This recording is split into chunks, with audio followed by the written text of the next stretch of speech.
Hello, YouTubers. Speaking of Tubes, this is a band I listened to in 1975. I bought their album.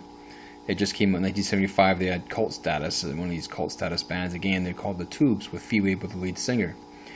Fee didn't like, he wanted to be a hit maker later on, but at the early stage, they were considered a cult band. He didn't want to have cult band status because that meant lack of sales by A&M and all that sort of stuff.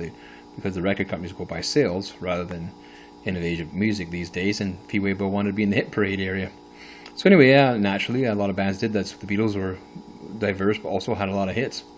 The Tubes didn't, really. But they were an interesting band, and they're of cult status. This is not the album I'd recommend you first buy, although this was the first one I had, and I enjoyed it, and it motivated me to buy more. The album is the next one. And this is it. This is called The Tubes, The Young and the Rich. This is the album. If you're going to listen to Tubes, I'd start by buying. It's probably their best album, I think, on certain levels. Certainly, Fee Waybill would agree with me. But I think it was the Beatles producer in this one, too, as well. They had a good producer. And, of course, I loved it when I got it. It was the second album, The Tubes, that had that originality the Tubes always had, that sort of flair. They always had that sort of je ne sais quoi, you know what I mean? Whatever.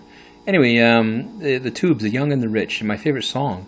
I love the song, The Young and the Rich. It has a good feel, that song. This is the Japan promo album. But anyway, this is the album I had too when I was young. This is the second album, The Tubes, I had. They have a sort of a soft sort of decadence, and were banned in certain countries for the theatrics. There's a lot I could tell you about the Tubes. You can find that all from the internet.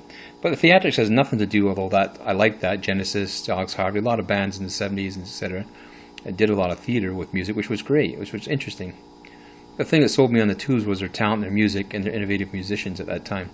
And they were good musicians, even though they didn't like April Wine. Fee Waybill said he didn't like April Wine, a Canadian band. But anyway, the Tubes, The Young and the Rich, is my choice for an album. You want a little bit something different? Try it.